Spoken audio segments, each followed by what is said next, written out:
Okay, Dad, hi. Hi. Good afternoon. It is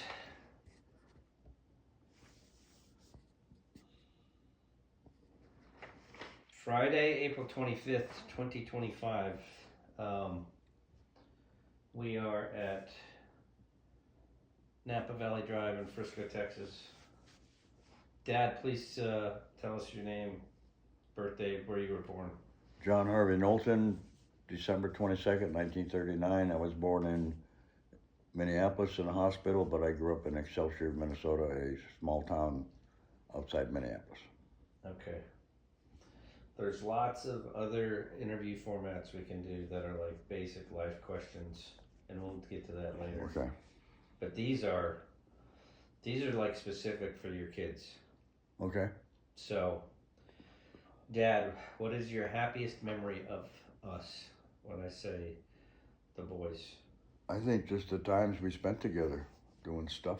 Like the time we all went fishing and I gave up trying to catch. I was so busy taking fish off your hooks and showing how to put worms on them. Stuff like that. Hiking, Black Hills. It wasn't big events. It was just time together with us and God, I think, probably the best times. Awesome. What? Try to remember your first few days or weeks of after Brad was born, being a new dad. Overwhelmed.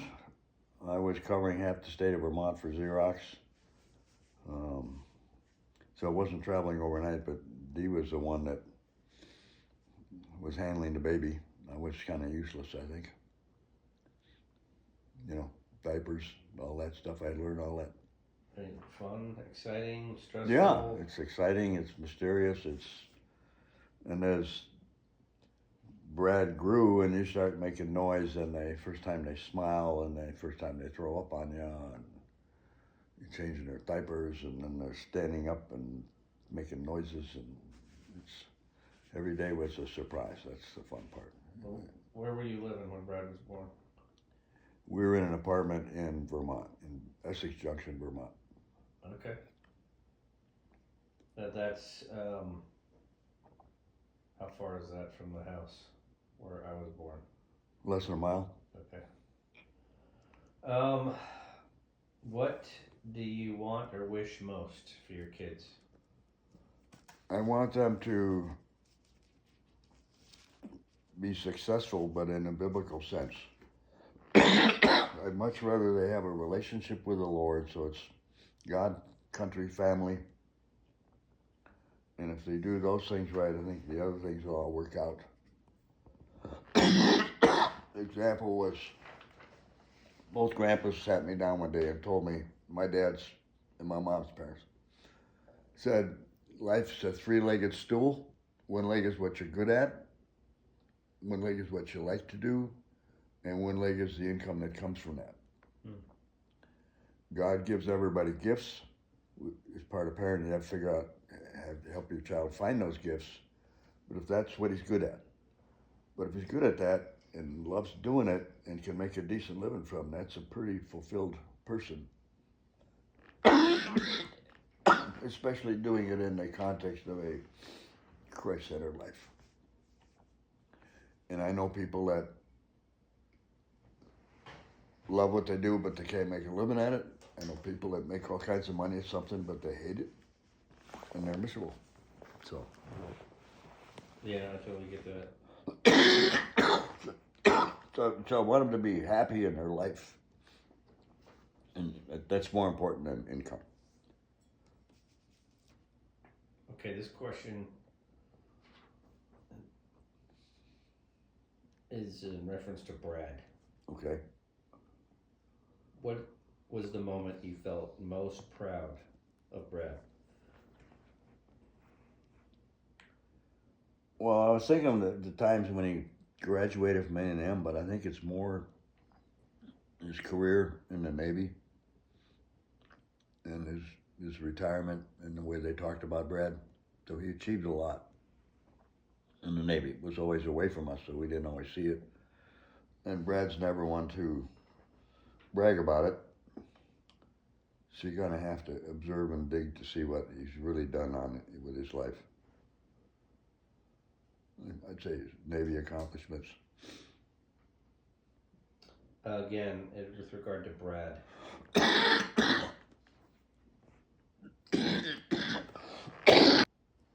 In reference to Brad, what is the nicest thing Brad has ever done for you? I think he's just, Brad has a servant's heart, and he's just unspoken as a servant. He's there around helping without being asked. He just shows up, whether it's cleaning up after a family meal or helping me out with things around the house as they get older, or just Brad's there. You know, he's unselfish, very unselfish toward us, and I appreciate that. What moment do you feel most proud of with regards to Eric? I think all the stuff you accomplished in the military was there, but now I think what you've gone through with Regen and really getting deep into that's been more important in your life than any career thing you've ever done. And you've accomplished that. It's huge to get to the depth of your relationship with the Lord. That's a big deal. What's the nicest thing Eric has ever done for you? You've always been a generous to a fault. I think, flying this coach over to Abu Dhabi, you've just been very generous that way to us in many ways. You don't even think about it. You just, you want to do this and you buy it, and you've always been great about that. And you've always been very loving. You've been more hugging, kissing, affectionate than the other boys. And I sense that love.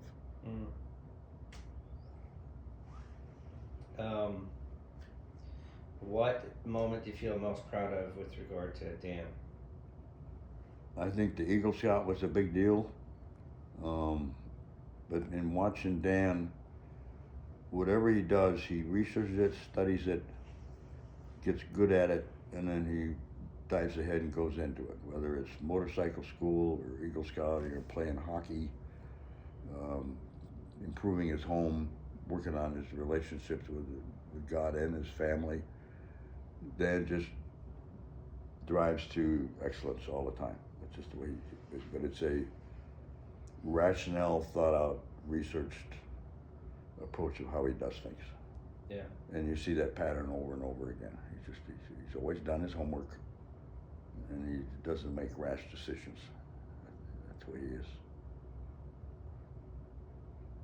So it's pride in Dan and just how he's developed that kind of character. I wouldn't call it lifestyle, thinking style maybe.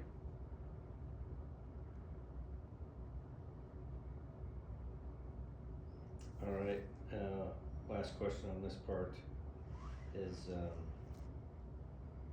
what's the one thing that you want us as your sons to remember after you're gone? Oh boy.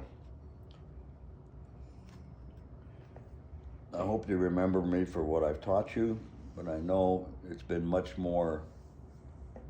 I've taught you about the birds and bees and nature and things like that, maybe how to be handy and things like that, but I haven't taught you as much as I could have or should have in life. And when I see parents, I remember just recently Trump talking about his dad and Trump talking about his kid. He put his kids in difficult, out of their comfort zone situations on purpose to force them to do that. And I don't think I did much of that. I know I didn't do it consciously. But I hope that you learn those lessons so that you guys do what I didn't do. If you want to know what kind of a bush is or how to grow it, I taught that, but I haven't taught you as well as I could have.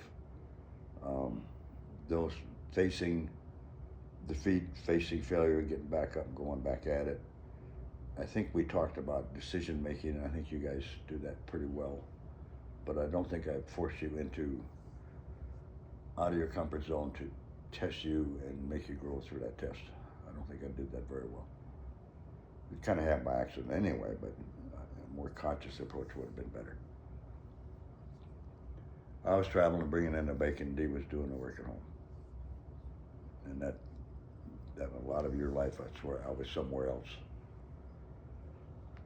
So at times I regret that, and I've had younger guys come to me and say, John, I've got an opportunity. I could be traveling the world, but I'm going away from my home a lot. Been making all kinds of money. And I just tell them, well, here's the trade-offs. I never thought of it. So you got to move to Texas? Okay, I'm gone. But your generation is much more thoughtful about, do I want to do this? If I make twice as much money, but I'm gone 2/3 of the time, is that worth it? To consider that. I didn't consider it. You know, I can't think of a lot else beyond that. Okay, that's good. That's the end for this part. That's the end for this portion. Okay. Thanks, Ted.